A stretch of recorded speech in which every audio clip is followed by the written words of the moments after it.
vamos a ver dos presentaciones, se las voy a dejar las dos.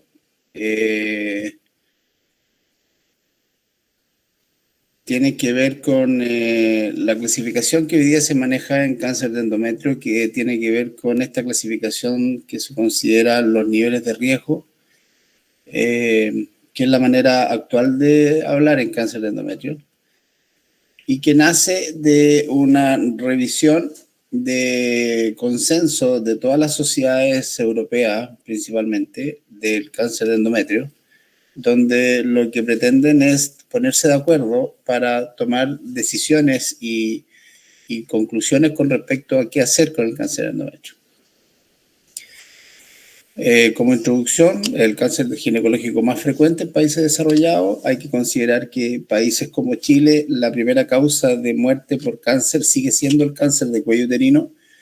No es el cáncer de endometrio, pero en países como Europa y Estados Unidos, Canadá y en países como Australia, el cáncer de endometrio es la causa más frecuente en mujeres, tanto en incidencia como en mortalidad. Pero en Chile sigue siendo el cáncer de cuello uterino, así que cuidado con esa pregunta que pudiera ser un poco capciosa. Más del 70% de los casos de los cánceres de endometrio son diagnosticados en etapa 1, como lo dijimos ayer, que lo diferencia fuertemente con el cáncer de ovario. Y tiene una tasa de sobrevida a los 5 años de un 90%, lo que habla que durante mucho tiempo el cáncer de endometrio se pensó que era un cáncer así como buena gente, que podía tener buen rendimiento y que en general era un cáncer de poco cuidado, pero no es así, porque igual la mortalidad es alta. La edad promedio es de los 63 años, o sea, volvemos de nuevo al tema de la menopausia. Menos de 50 años no es más allá del 15%, y aproximadamente un 15% de todos los cánceres de endometrio se extienden fuera del útero. Y estos casos representan más del 50% de las muertes por cáncer de endometrio. O sea, la importancia de diagnosticar el cáncer de endometrio en estadios precoces es altísima, 90% sobrevida, ya que la mortalidad se concentra en aquellos casos, en el día del 15% de los cánceres que son estadios 2, 3 y 4. El principal factor de riesgo es la exposición a estrógeno exógeno.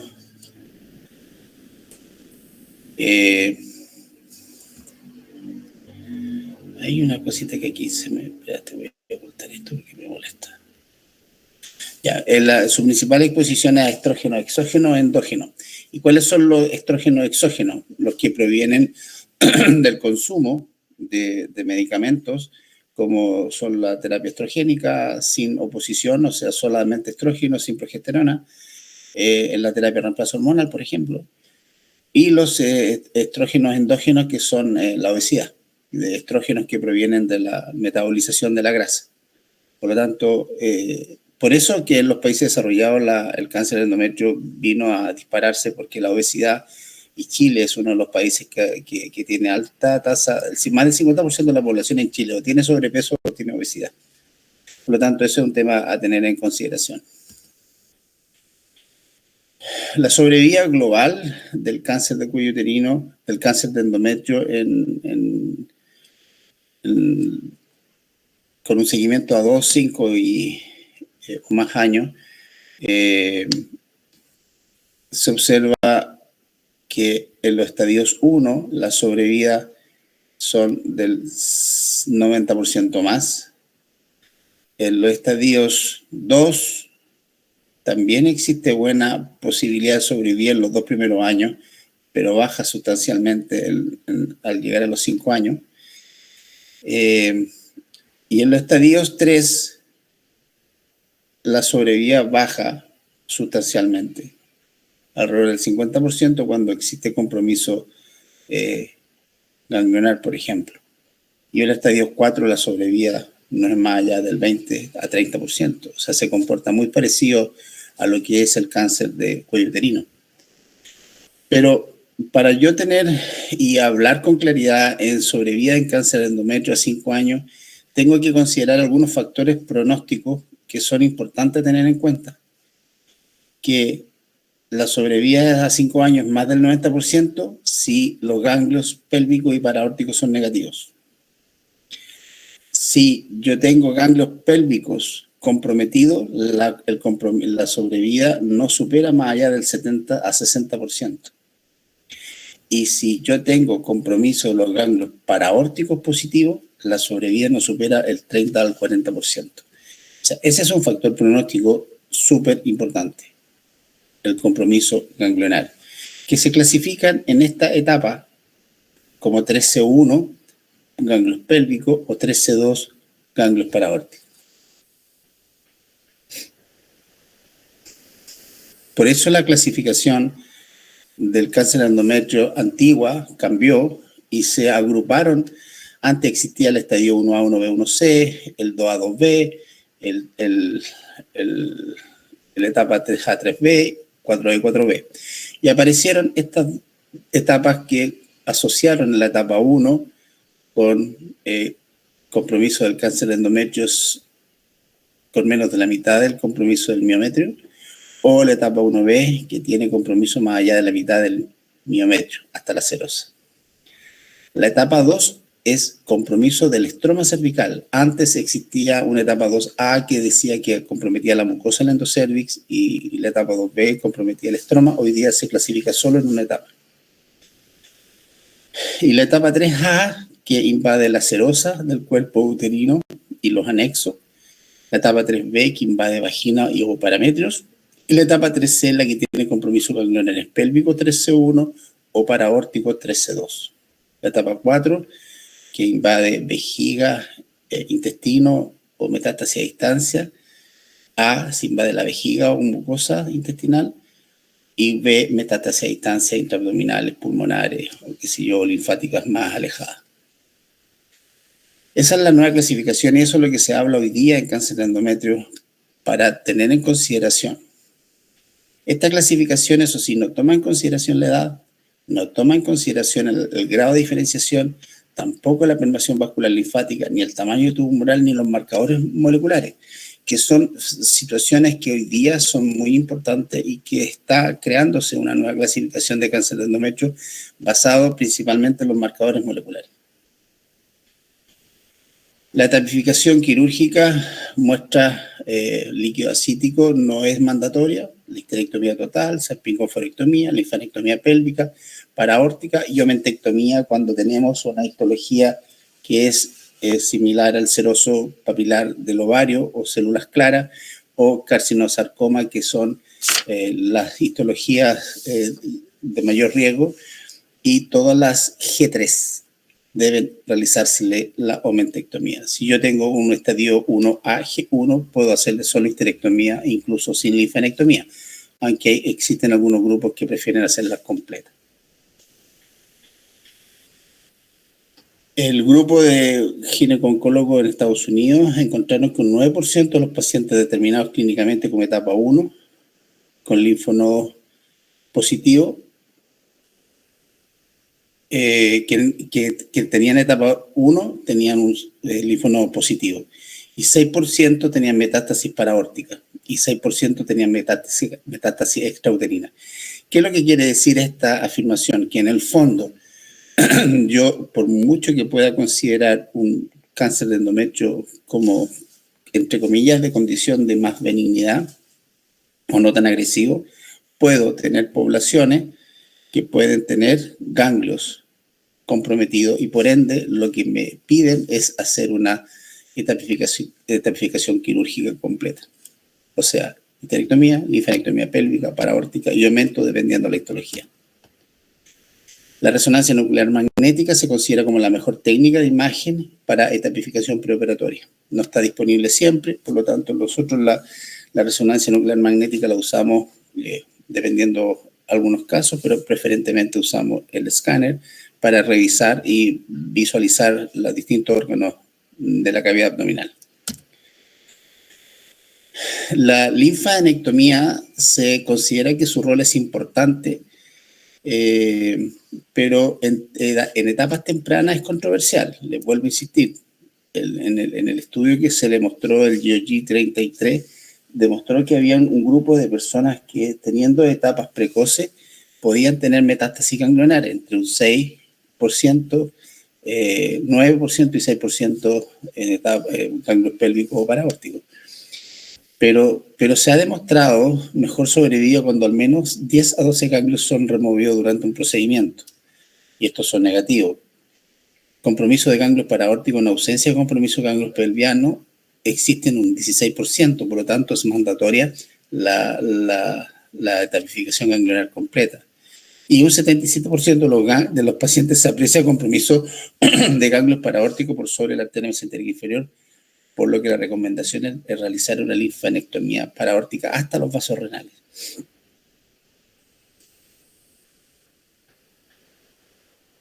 Perdón, me retrocedí. Si la linfanectomía realizada y la remoción sistemática de ganglios pélvicos y paraórticos sobre el nivel de la vena renal debería ser considerada, eso es, está en condicionamiento. Pacientes con bajo riesgo no tienen beneficio. Pacientes con riesgo intermedio, información no muestra beneficio en sobrevida. La linfanectomía podría ser considerada como propósito de etapificación y pacientes de alto riesgo, la linfanectomía debería ser recomendada. Y todas las etapas 2 y las etapas 4. Eso es una condición en la cual, vuelvo a insistir, hay muchos grupos que le hacen linfanectomía a todas pacientes con cáncer de endometrio independiente de la histología, grupo de Valdivia. Nosotros en general hacemos linfanectomía a todos los grupos de alto riesgo o de riesgo intermedio alto, que ya los vamos a ver cómo se agrupan. El cáncer de endometrio se clasifica en dos grupos. Eso es clásico, los tipo 1 y los tipo 2. El cáncer de endometrio tipo 1 es el cáncer de endometrio, es el adenocarcinoma endometrial endometrioide, que es estrógeno dependiente, que tiene la configuración clásica de las personas que tienen menarquia precoz, menopausia tardía, que están expuestas a estrógeno, que tienen los antecedentes de síndrome ovario poliquístico, que sufren una serie de situaciones que son tendientes a la estimulación estrogénica y que debe ser considerado como un cáncer que no tiene tan mal pronóstico como el cáncer no endometrioide.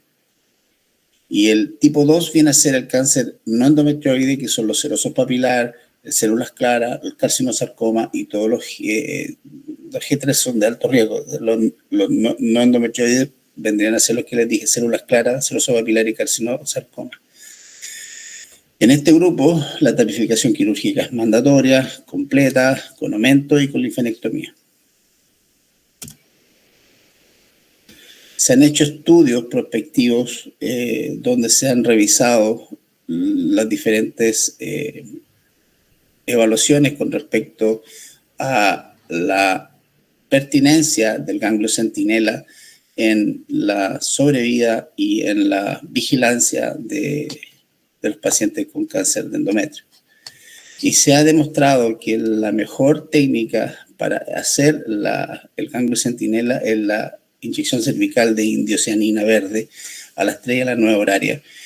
Y se puede determinar la presencia de estos ganglios pélvicos y paraórticos de una manera bastante significativa, con una sensibilidad del 97 y un valor predictivo negativo del 99, de tal manera que el ganglio centinela vendría a ser como una manera de evitar realizar linfanectomía completa, extensa. A pesar que la linfanectomía en general como técnica quirúrgica no demora más allá de media hora en buenas manos, sí deja algunas secuelas que pueden alterar un poco la radioterapia.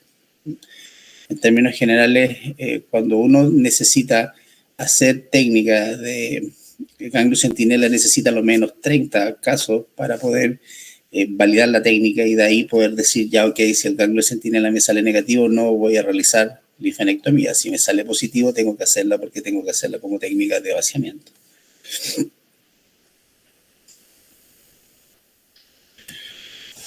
¿Cómo se define el riesgo entonces? Existe una clasificación que es esta, que habla que y esto asocia a todos los cánceres, endometrioide y no endometrioide, ¿ok? De tal manera que los cánceres endometriales de bajo riesgo son los cánceres endometrioides, etapa 1, grado de diferenciación G1, G2, con menos del 50% de invasión miometrial, o sea, una etapa 1A, y con permeación vascular linfática negativa. Eso muestra un nivel de evidencia tipo 1, lo que es muy bueno. O sea, en eso no hay discusión. En eso todos estamos opinando exactamente lo mismo.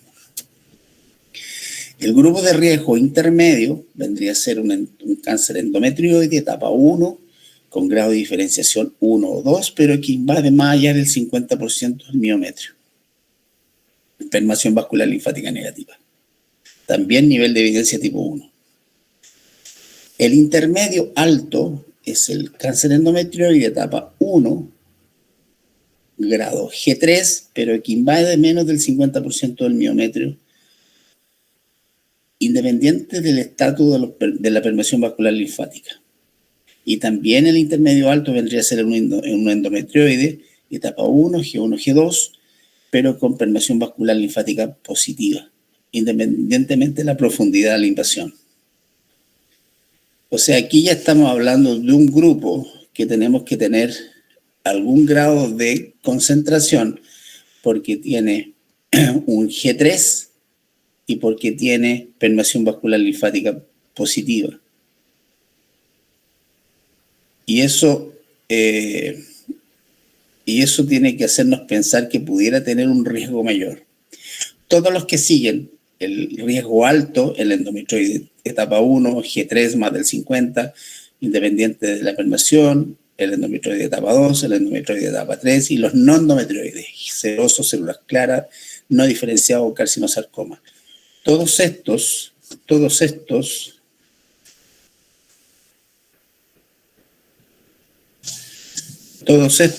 son evidencia tipo 1 y aquí no hay duda que esto debe realizarse una etapificación completa. Los grados avanzados, grupo de riesgo avanzado, etapa 3 o enfermedad residual y etapa 4A y metástasis etapa 4B. Ese grupo que quedó remarcado en rojo se debe considerar como de alto riesgo en términos generales y hacer etapificación completa. Intermedio alto o los altos.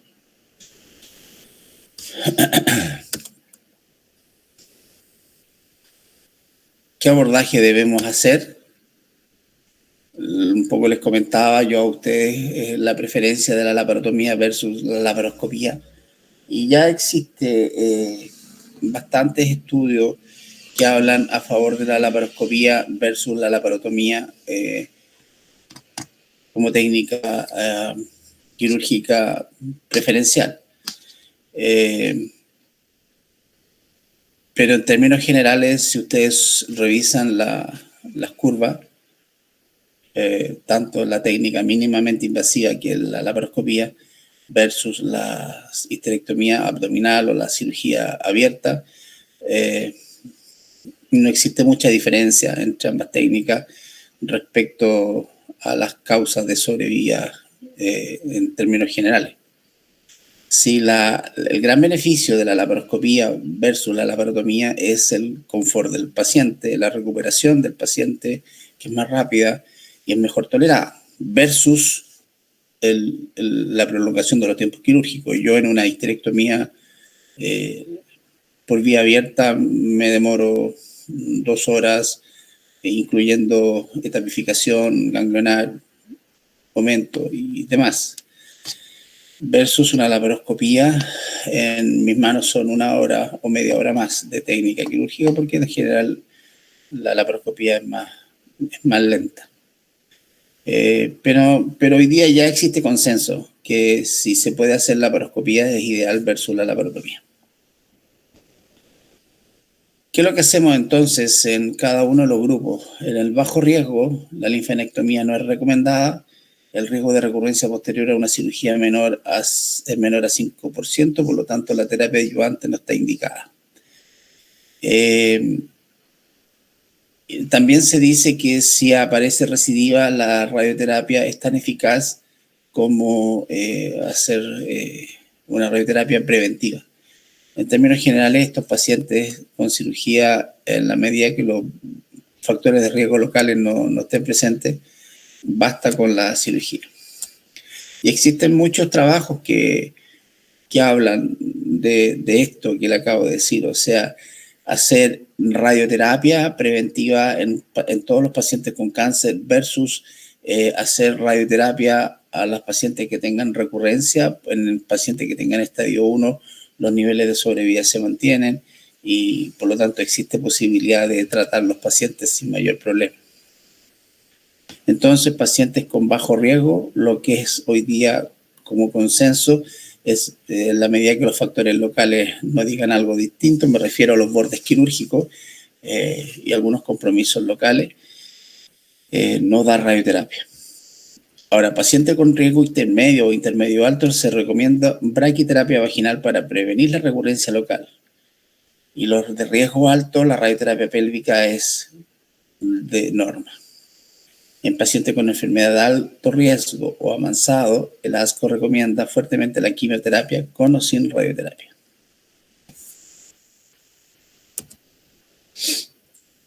Grupo de riesgo intermedio. La linfanectomía no es recomendada, la braquiterapia ayudante es recomendada para disminuir la recurrencia. No dar terapia es una opción especialmente en pacientes menores de 60 años. O sea, hay que considerar una serie de factores para que uno pueda tomar una decisión en relación al cáncer de endometrio. La edad, el estatus, la condición de morbilidad, los riesgos quirúrgicos, de tal manera que uno todo eso lo va tomando en consideración. Pero la linfanectomía no es recomendada en el riesgo intermedio. Pero del riesgo intermedio alto al alto riesgo, sí se debe considerar la linfanectomía, la braquiterapia y la terapia sistémica como beneficio fundamental.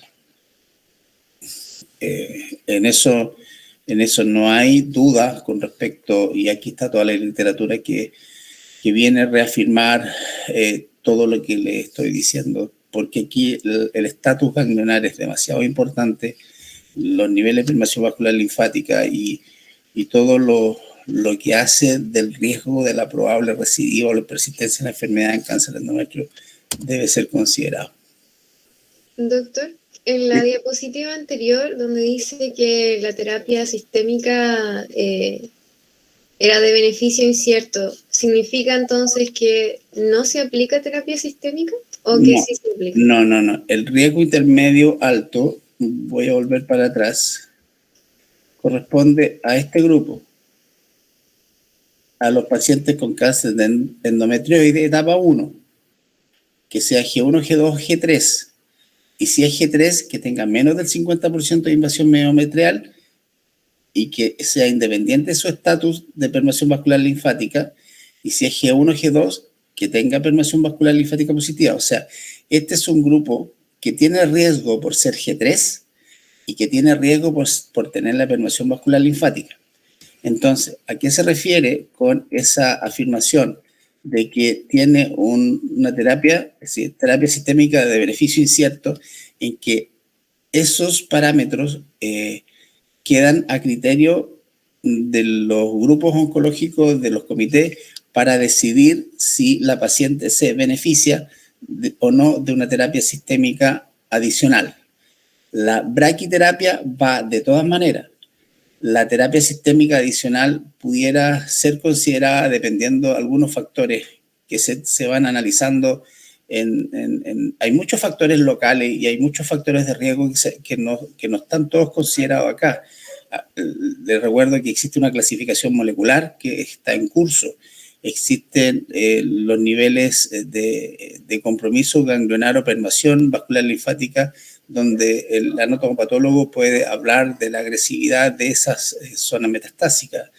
Los niveles de G3 también son importantes de analizar. Hoy día los anatomopatólogos hacen una serie de marcación de marcadores moleculares de la anatomía patológica, donde a uno le van orientando si es un cáncer que es más agresivo o menos agresivo. Entonces, la decisión no es 2 más 2. Acá cada caso se tiene que ir analizando por su propio mérito y tomar una decisión si voy a hacer o no voy a hacer quimioterapia. En términos generales, los estadios 1 de riesgo intermedio alto, lo que se considera es una braquiterapia. Eso es lo que se considera. Y la quimioterapia es una consideración que se puede tomar solo si el caso clínico puntual lo amerita de acuerdo a todos los factores de riesgo que tú vas a meter en el saco. Si tiene compromiso, o sea, si el borde cercano está o no está presente, si tiene permeación vascular linfática masiva o no, o es focal, si tiene, qué sé yo, el G3 tiene algunas consideraciones moleculares que son importantes tener en cuenta como para pensar que es más agresivo, etcétera. O sea, son situaciones que se tienen que analizar caso a caso, a eso se refiere. Ok, muchas gracias.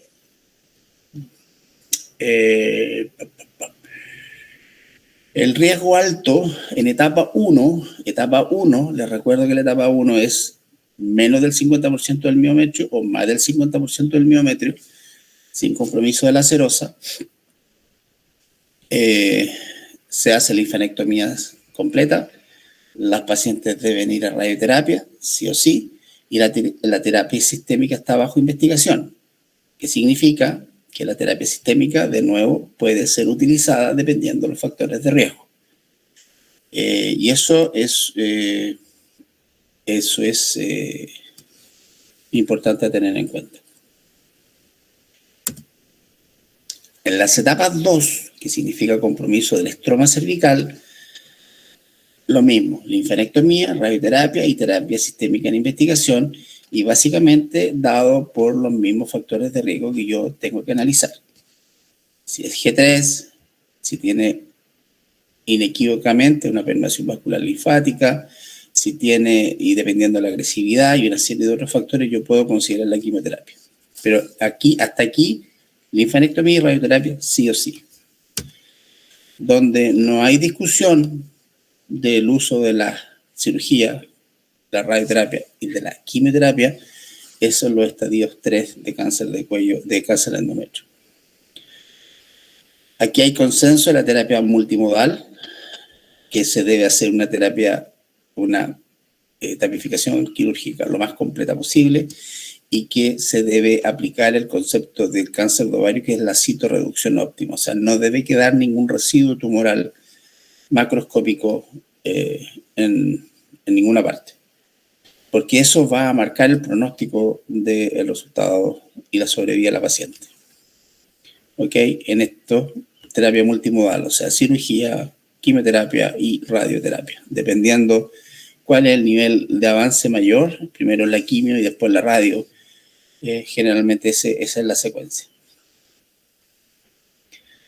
Las cirugías citorreductora óptima en pacientes estadios 3 y 4 en cáncer de endometrio, se observa acá la diferencia que hay en sobrevida versus si la cirugía es óptima versus si la cirugía es subóptima. O sea, claramente aquí sigue el mismo patrón del cáncer de ovario. Y aquí hay que hacer un esfuerzo quirúrgico importante. Aquí uno no puede pensar en dejar un nódulo o algo. Por eso es que es tan importante hacer la cirugía completa. En los riesgos altos no endometrioides, que son los serosos papilar, las células claras, todos los G3 y los carcinosarcomas, o los indiferenciados, que son los G3, se tratan con todo: linfanectomía, radioterapia y quimioterapia. Y en eso existe más o menos un consenso generalizado que se debe realizar esta terapia completa, y la linfanectomía y la etapificación quirúrgica debe ser completa: histerectomía, omentectomía, linfanectomía pelviana y paraórtica. En eso no hay duda.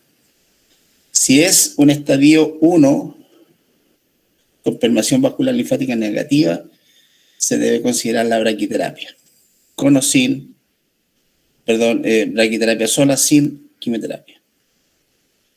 Si es un estadio 1B, o sea, más allá del 50%, se debe considerar una terapia, una radioterapia con quimioterapia asociada, si tiene algún nódulo positivo. Si son carcinosarcoma o son indiferenciados, se debe realizar la terapia de la cirugía, la quimioterapia y después la radioterapia.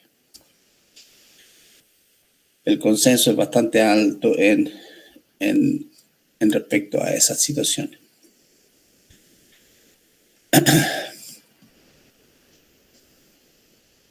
Cuando se hace radioterapia más quimioterapia o se hace radioterapia sola, se han hecho estudios de evaluación y de vigilancia en respecto a la sobrevida y siempre hay un porcentaje de sobrevida superior cuando se hace radioquimioterapia versus a que se haga solo radioterapia.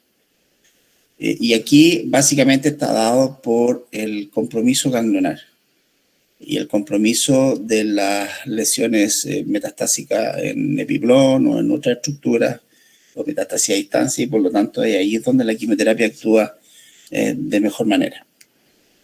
O sea, es claro, hay una diferencia estadísticamente significativa ya del tercer al quinto año en general, donde se separan bastante las ramas.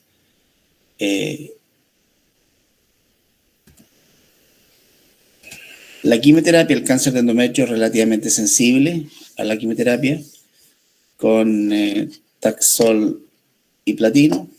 La antraciclina también son utilizadas, pero generalmente se reservan para terapias de segunda línea. El estándar son carboplatino más plaquitaxol de 6 ciclos cada 3 semanas. Y no existe un estándar de cuidado para quimioterapia de segunda línea. La doxo o la antraciclina en general tienen resultados bastante poco precisos y en general no se hacen las terapias complementarias, pero cuando ya la paciente no responde a la terapia primaria, pasan a paliativo y en general tienen muy mala respuesta. Las curvas de sobrevida en pacientes con doxorubicina, cisplatino, fue mejor a la radioterapia en pacientes con estadios 3 y 4, pero con mucha toxicidad en general.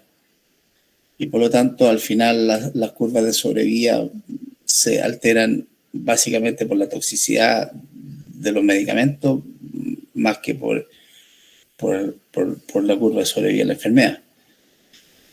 Pero esto estamos hablando ya de curvas de tratamiento con recidiva. La doxorubicina y cisplatino son terapias que se reservan como para segunda línea. En general, la primera línea es plaquitaxol carboplatino, donde se evalúan qué hay mejor progresión y mejor respuesta al tratamiento con la asociación de carboplatino-plaquitaxol.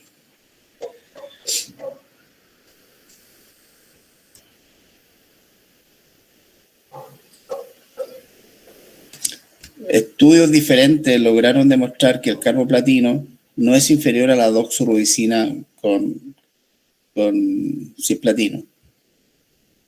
Y por lo tanto es la terapia que hoy día se usa como terapia estándar. Carboplatino y plaquitaxol, que es el tratamiento estándar a usar. ¿Ya? La doxorubicina en general se usa como segunda línea, no es un medicamento que se pueda usar en forma primaria y en general, vuelvo a insistir, cuando entramos en segunda línea, en general las respuestas son malas. Estudios que comparen la quimioterapia versus la radioterapia como outcome primario han logrado demostrar que la quimioterapia adyuvante para cáncer de ovario avanzado tiene algunos factores de mejor respuesta y que cuando nosotros estamos presentes a un cáncer de ovario avanzado, lo que nosotros tenemos que pensar es que la enfermedad está en diseminación. Y por lo tanto, las terapias que yo tengo de tratamiento persiguen dos objetivos principales. Nosotros tenemos 3 terapias de tratamiento. Primero es la cirugía, segundo es la radioterapia y tercero es la quimioterapia. La cirugía lo que hace es erradicar la enfermedad. La radioterapia lo que hace es eliminar la enfermedad residual local y evitar recidivas locales. Y lo que hace la quimioterapia es eliminar la enfermedad residual a distancia o eliminar las enfermedades residuales que están en diseminación. Y por lo tanto, si yo tengo una etapa 3, debo pensar que la enfermedad está en diseminación. Y por lo tanto, como debo pensar que la enfermedad está en diseminación, mi camino debe ser partir por la quimioterapia como estándar de tratamiento. Y por ende, debo tener ese esquema: cirugía, quimio, radio. Nuestro querido hospital, nosotros hemos hecho varios trabajos con respecto a cáncer de endometrio y lo hemos presentado en las sociedades científicas locales. En alguna oportunidad también se han hecho algunas publicaciones en los congresos mundiales de la FIBO. Nosotros revisamos 94 pacientes con estudio histológico de cáncer de endometrio en la unidad de oncología ginecológica entre el año 2011 y el 2015, o sea, ahora hay bastante más que asociar. Nuestros grupos etarios son similares a lo publicado, sobre 50 años. 2, 4, 5, 6, 7, 8, casi el 80%, 82% de la población sobre 50 años. El 18% bajo los 50 años, que es más o menos similar. La principal causa por la cual se hizo la biopsia fue un sangrado uterino anormal. La otra causa, pólipos y otras sintomatologías, lo que es muy similar. La histología principalmente que encontramos en la endometrioide y sigue el seroso papilar, después células claras, carcinosarcoma. Los grados de diferenciación principalmente son bien diferenciados en un 50% de los casos, G2 en un 26, G3 en un 20.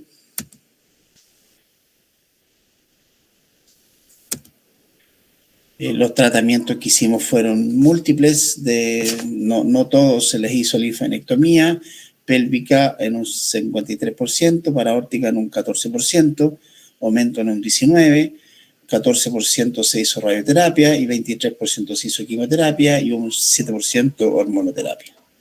Y nuestras vías de abordaje en esa época, 2011-2015, por lo tanto, si ahora nosotros hacemos un corte del 2015 al 2020, vamos a encontrar que probablemente esto esté invertido. O sea, un 70% era por vía abierta y un 30% era por vía laparoscópica. Y creo no equivocarme, hoy día nosotros debemos estar 70-30 laparoscópico versus abierto. Nuestra clasificación demostró que un 50% era cáncer estadio 1A, 1B un 20%, una etapa 2 un 5%. O sea, estamos hablando de que un 65% de nuestras pacientes eran estadios 1. Estadios 3A, un 4,5%, estadio 3B no tuvimos, estadio 3C un 10%, estadio 4 un 14%, casi un 15%. Y cuando esto lo hacíamos en consideración de riesgo, teníamos que un 42% era de bajo riesgo, o sea, solamente era necesario cirugía y nada más. Riesgo intermedio un 12%, un riesgo alto intermedio o intermedio alto un 9% y riesgo alto un 13,5%. Avanzado y metastásico un 22%.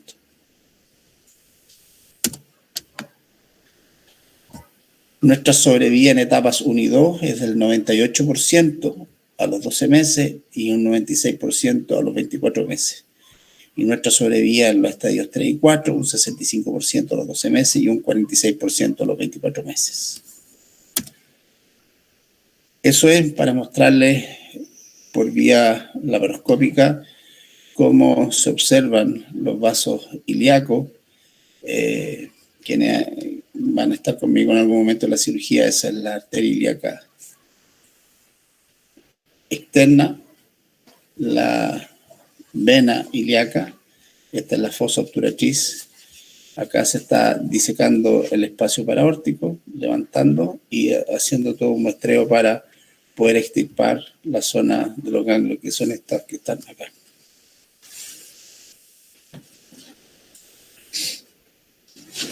Nuestra curva de abordaje ha ido increciendo en cuanto al nivel de abordaje, preferenciando la laparoscopía versus la laparotomía. En resumen, la patología de prevalencia está en aumento. El cáncer de endometrio es una patología que está en aumento. La clasificación de la FIGO no considera factores de riesgo, factores pronósticos,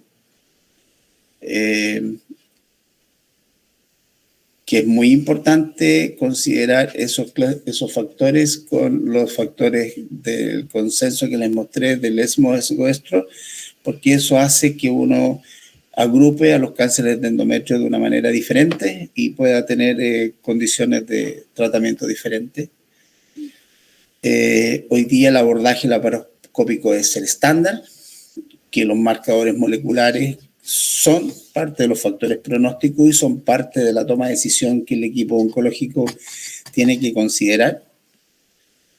El rol de la terapia ayudante es demasiado importante en esta clasificación de riesgo y también en la clasificación de FIGO, sobre todo los estadios 3, C1 y C2, y que el rol de la citorreducción óptima es similar a la del cáncer de ovario.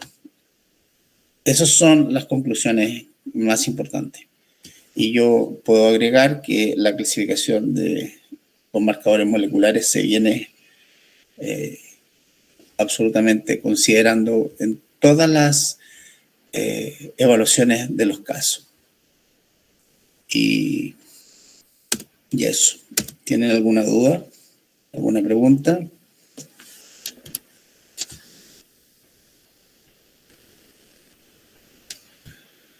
Estimados.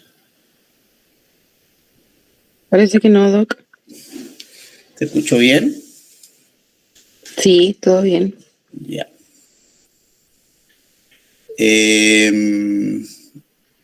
¿Cuál es el...? Espera. Dígame nomás. Ahora se me ocurre una pregunta. En riesgo intermedio, se hace... o sea, ahí se hace braquiterapia, pero en menores de 60 años... ¿no se hace? Es que, vuelvo a insistir, todo va a depender de la evaluación que se haga en el momento de la evaluación del comité y dependiendo de algunos factores locales. Y los factores locales tienen que ver si el tumor está cerca del cuello, por ejemplo, porque en la clasificación anatomopatológica, el patólogo puede decir que el cáncer de endometrio es un estadio 1A o un 1B sin permeación vascular linfática y que es un G1,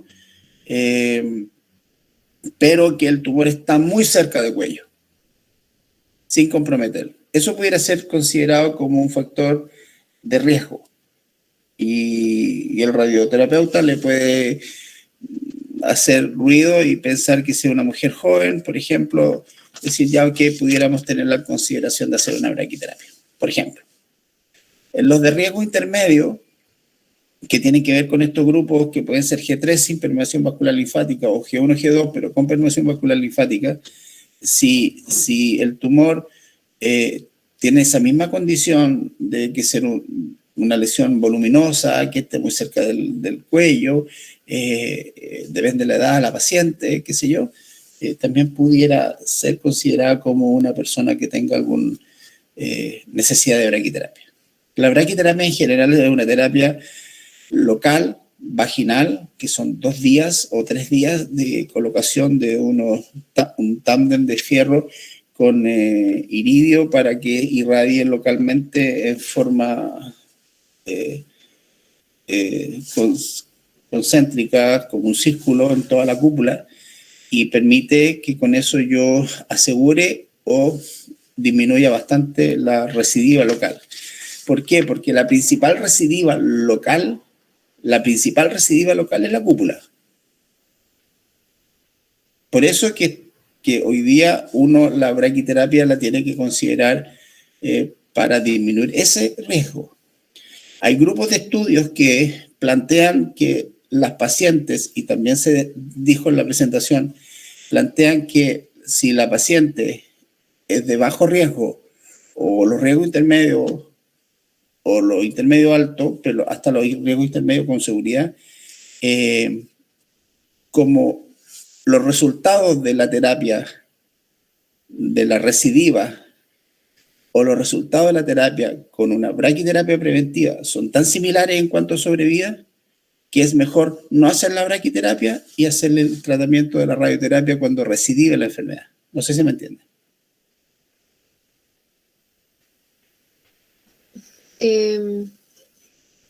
¿Me lo podría repetir? Hay un grupo de estudios hay un grupo que dice braquiterapia a todos, porque la principal recidiva es la cúpula. ¿Ok? Ese es un grupo.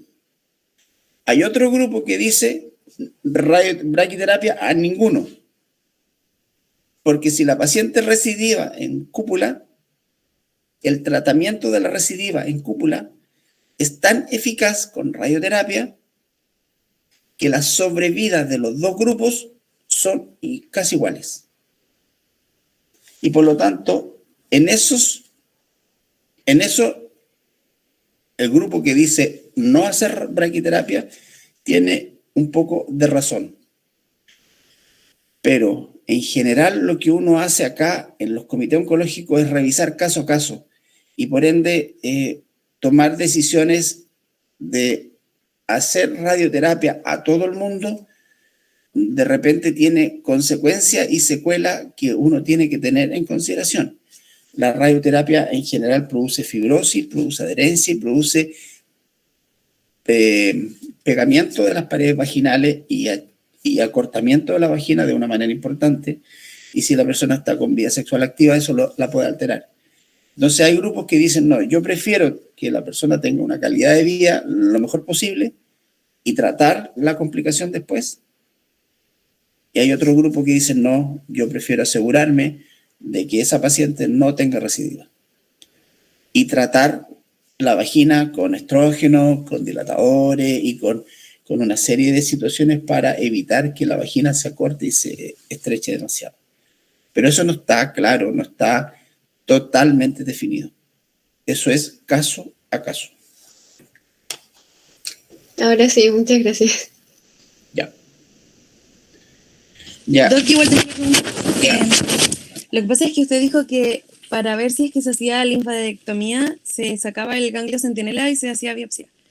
En el caso de que salga positivo, ¿se hace una linfadenectomía extendida o solamente pélvica?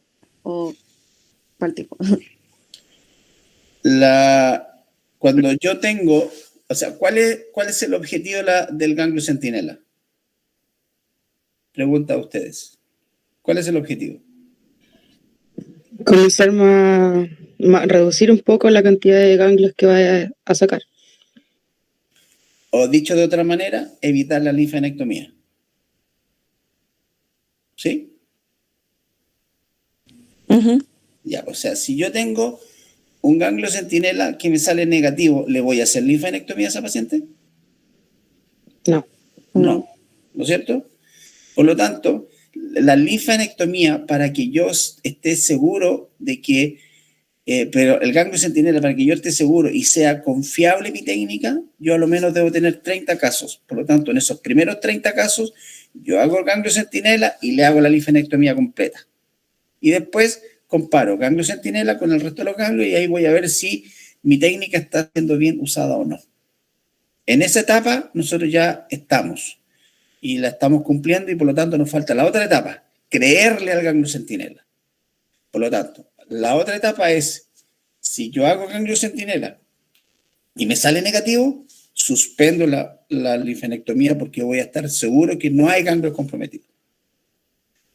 Si me sale un ganglio positivo, tengo que ir a hacer la linfadenectomía porque ahí pasa a ser terapéutica. Voy a sacar todos los ganglios enfermos, tanto pélvicos y sobre todo paraórticos. Porque si yo tengo un ganglio centinela positivo pélvico, debo suponer que arriba también hay ganglio centinela. Porque no se olviden que la etapa ganglionar consiste en una etapa en diseminación. Por eso es que en la etapa ganglionar se hace quimioterapia. Y no se hace radioterapia. Se hace, pero yo para hacer una radioterapia de zonas ganglionares voy a generar tal complicación intestinal que va a ser más tóxica la radioterapia que la enfermedad. La radioterapia de territorios ganglionares extendidos por toda la aorta abdominal no se hace. Se puede hacer, sí, pero no se hace porque las complicaciones actínicas de inflamaciones del intestino delgado y grueso son tan severas que las pacientes se mueren por eso. Entonces, la radioterapia tiene su efecto y tiene su mejor rendimiento en la pelvis, porque ahí no genera daño. Entonces, yo puedo irradiar ganglios pélvicos, sí, o zonas tumorales pélvicas, sí, pero cuando ya tengo paraórtico, no. Y ahí tengo que pensar sí o sí en quimioterapia. ¿Contesté la pregunta? Sí, Doc, muchas gracias. Ya, Andrea Jauregui, ¿sí? ¿Está por ahí? Dígame, ¿Cuál es su mail? Ya, andrea.jau andrea.jau @hotmail.com. @hotmail. Te voy a mandar la clase a ti. Ya, .com, ¿cierto? sí. Yo la reparto a mis Te compañeros. la mando y tú la repartes. Ujú. Y voy a agregar ahí una reunión de consenso que hizo la asociación, la Sociedad Chilena de Oncología de la rama de la SOCHOC, que más o menos dice lo mismo, pero está escrito en Word. Ya, bacán. ¿Ya? Ya pues, que les vaya bien. Estudien. Esa es la Muchas única gracias, clase. Doc, que esté bien. ¿Perdón? ¿Esa es la única clase? Sí, ¿Solo ¿por eso qué? nos faltaba? ¿Quieren más? ¿Qué más quieren? No, yo pensé que tumores anexiales también. ¿O esa es solo la de cáncer de ovario? A ver, ¿qué quieren saber sobre tumores anexiales? Es que yo pensaba que eran clases como aparte. A ver, tumores anexiales. ¿Qué es lo que les puedo agregar? Dentro de la patología tumoral pélvica de origen ginecológico, ustedes deben considerar el cáncer de ovario, que ya lo vimos, y deben considerar todas las patologías no tumorales malignas, que son múltiples. Y existen a lo menos 5 causas que son importantes a considerar. 1, abscesos pélvicos o abscesos tubováricos. 2, endometriosis. 3, procesos quísticos ováricos benignos, como son los cistoadenomas serosos, los teratomas ováricos y los procesos como el embarazo ectópico o las torsiones ováricas o anexiales. Son esas 5 causas o 6 causas que ustedes siempre tienen que estar muy pendientes del diagnóstico en la patología tumoral pélvica u ovárica.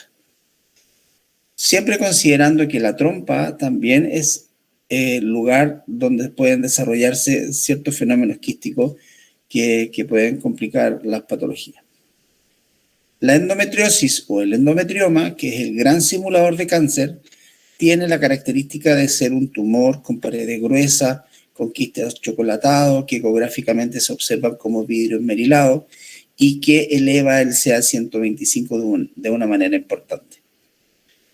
El absceso tubovárico está dentro de un ambiente infeccioso, por lo tanto está asociado con cuadros febriles, con distensión, con peritonitis o con peritonismo, que hacen que el cuadro sea característico y que sea fácil de definir, y no necesariamente sea de resolución quirúrgica. El absceso tubovárico es un tratamiento médico que con antibióticos primero uno debe tratar de resolver, y si el tumor sobrepasa los 8 centímetros o si el tumor tiene signos de ruptura o hay compromiso peritoneal, entonces el paciente debe ser ingresado a pabellón para su eliminación, si se puede, o aspiración y drenaje, si es que no se puede. Los otros procesos ováricos, como el cistoadenoma seroso del ovario, que es un tumor benigno que también es frecuente, son operables cuando son de tamaño sobre los 8 centímetros y cuando presentan signos de torsión. Los cistoadenomas pueden desaparecer solo por acción hormonal o pueden ser evacuados o drenados o extirpados vía laparoscópica de una manera bastante sencilla. Los teratomas, que es la principal causa de tumor ovárico benigno en la mujer en edad fértil, son todos de resolución quirúrgica. Hay grupos que hablan que los teratomas ováricos sobre 3 centímetros deben ser tratados quirúrgicamente y menos de 3 centímetros solamente deben ser seguidos ecográficamente. Mi opinión es que deben ser operados todos, porque es un tumor que nada va a aportar y que solamente va a complicar la anatomía del ovario.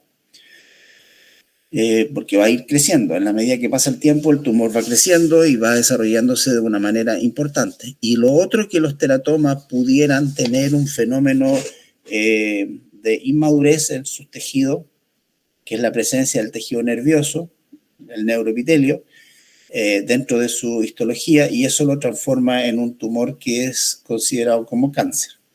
El teratoma inmaduro, vuelvo a insistir, por presencia de neuroepitelio, es un tumor que en general tiene muy buena respuesta a la terapia, a la cirugía, y tiene también buena respuesta a la quimioterapia, pero es un cáncer. Y por lo tanto, no tener la claridad anatomopatológica y solamente dar la credibilidad a la ecografía o al escáner que estamos frente a un teratoma puro y duro, me parece que es un riesgo innecesario. Yo soy partidario que una vez hecho el diagnóstico es mejor hacer una cirugía. Hay otro tumor benigno del ovario que es un tumor que es bastante simulador de cáncer, que es el llamado fibroma. El fibroma ovárico, que puede ser muy pequeño, de milímetros, hasta muy grande, de 10, 20, 30 centímetros, es un tumor sólido, total y absolutamente sólido, que tiene aspecto de de un mioma pediculado, o que tiene aspecto de un tumor Krukenberg, que son los tumores metastásicos en el ovario, y que se acompaña con ascitis y que se acompaña con derrame pleural, y que todo el mundo cuando lo ve piensa que es un cáncer y eleva el CA125, y uno entra, encuentra un tumor sólido que nace de un ovario, con ascitis, con todas las condiciones, lo manda a biopsia y sale un fibroma. Y eso se llama síndrome de Meigs, que es esta triada de tumor sólido, ascitis y derrame pleural. Todo eso obviamente es un fenómeno de simulación de cáncer y que uno tiene que estar atento frente a los tumores sólidos del ovario. El embarazo ectópico es una patología tumoral anexial que es una urgencia ginecológica que se diagnostica mediante el uso de la ecotomografía transvaginal y con la beta-HCG, y cuya resolución quirúrgica va a depender de los niveles de beta, el tamaño del embarazo ectópico y el deseo de fertilidad futura. ¿Por qué digo esto? Porque se pudiera hacer un tratamiento que consiste en solo seguimiento si en este caso el embarazo ectópico está en la fimbria, la beta-HCG va en descenso y la paciente está hemodinámicamente estable. Yo puedo hacer un seguimiento, un control, ver cómo baja la beta-HCG, y si la beta-HCG se negativiza, significa que ese embarazo ectópico se reabsorbió. Puedo hacer también un tratamiento médico con quimioterapia hasta no más allá de 5 centímetros de embarazo ectópico y no más allá de 5.000 de beta-HCG. Yo puedo hacer un tratamiento de quimioterapia con metotrexato en dosis de 50 miligramos de metotrexato cada semana y hasta eliminar y haciendo seguimiento con beta. O puedo hacer cirugía laparoscópica, que es la que se prefiere, o puedo hacer también cirugía laparotómica, que está cada día menos en uso. El embarazo tubario se debe operar cuando tiene presencia de hemoperitoneo, tiene signos de irritación peritoneal, o la imagen de embarazo ectópico es de más de 5 centímetros y ya no hay posibilidad de hacer terapia médica. Doctor, ¿y esos 5 centímetros son como del saco gestacional? Saco gestacional, sí. Ah, ya. Hay grupos que hablan de 5 centímetros, hay otros grupos que hablan de 3,5, están en eso. Hasta 5 centímetros se acepta. Eso. Básicamente es eso. Y dentro de las 5 causas que ustedes tienen que siempre considerar, no olvidarse de una estructura que no es ginecológica y que está en el lado derecho y que es el apéndice, y que también puede dar patología tumoral o patología infecciosa y puede ser solamente una apendicitis. Por lo tanto, en estas patologías agudas de origen pélvico, tumoral o inflamatoria, son absceso tubovárico, incluir la apendicitis dentro de los procesos infecciosos, embarazo ectópico, tumores benignos del ovario como son el cistoadenoma y los teratomas, torsiones ováricas y la gran simuladora de cáncer que es la endometriosis o el endometrioma. Eso como término general. Hay otras patologías tumorales pélvicas que no son tan frecuentes como por ejemplo el mioma pediculado que nace del útero y que cuelga hacia la cavidad abdominal y que simula ser un tumor sólido del ovario. Pero eso obviamente que con laparoscopía o con cirugía se identifica rápidamente.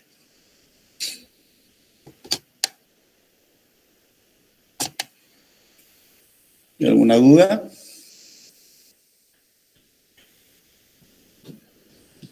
¿No?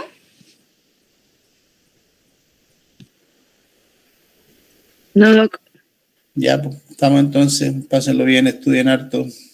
Muchas gracias, Doc. Ya, Muchas pues.